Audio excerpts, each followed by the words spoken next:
దీనికి ఏంటంటే దీని రివెంజ్ తీర్చుకోవాలి, యుఎస్ మీద రివెంజ్ తీర్చుకోవాలి.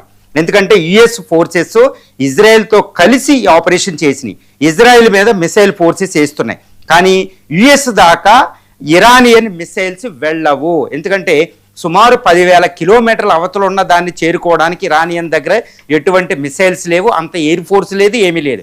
కానీ అమెరికాకి సంబంధించిన అమెరికా సుప్రీం మిలిటరీ పవర్కే ఒక సింబాలిజం అయిన USS air craft carriers 2 Iran దగ్గర ఉన్నాయి. అందులో ఒకటి యుఎస్ఎస్ అబ్రహం లింకన్.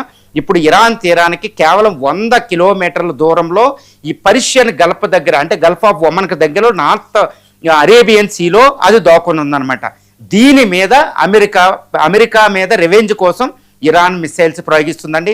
గత కొన్ని గంటల క్రితం ఎయిర్ క్రాఫ్ట్ క్యారియర్ మీద ఇరాన్ తన అమ్ముల పొదులోనే అత్యాధునికమైన, అంటే ప్రపంచంలోనే అత్యాధునికమైన ఫత్తా 2 అనే హైపర్సోనిక్ మిసైల్స్ 4 ప్రయోగించినట్టు IRGC Islamic republican guards corps ప్రకటించడం జరిగింది. ఈ మిసైల్స్ నిజంగా ఎయిర్ క్రాఫ్ట్ క్యారియర్కి తగిలితే ఎట్టి పరిస్థితుల్లో ఎయిర్ క్రాఫ్ట్ క్యారియర్ కొలాప్స్ అవ్వడం నిజమే. ఎందుకంటే యుఎస్ఎస్ ఇప్పుడు aircraft carrier USS Abraham Lincoln అనే aircraft nuclear powered aircraft అండి. 1,00,000 టన్నులు ఉంటుంది. ఇందులో 5,000 మంది నావికులు ఉంటారు. దీనిపైన 70 యుద్ధ విమానాలు ఉంటాయి. దీనికి ఒక మూవింగ్ న్యూక్లియర్ సిటీ అని పిలుస్తారన్నమాట. ఇది అమెరికాలో ఇలాంటివి 11 ఉంటాయి. నిమిట్జ్ క్లాస్ అండి. ఇది ప్రపంచంలోనే అతి డేంజరస్ ఎయిర్ క్రాఫ్ట్. దీని ద్వారానే, ఇలాంటి ఎయిర్ క్రాఫ్ట్ ద్వారానే అమెరికా ప్రపంచాన్ని రూల్ చేస్తుంది మిలిటరీ పరంగా.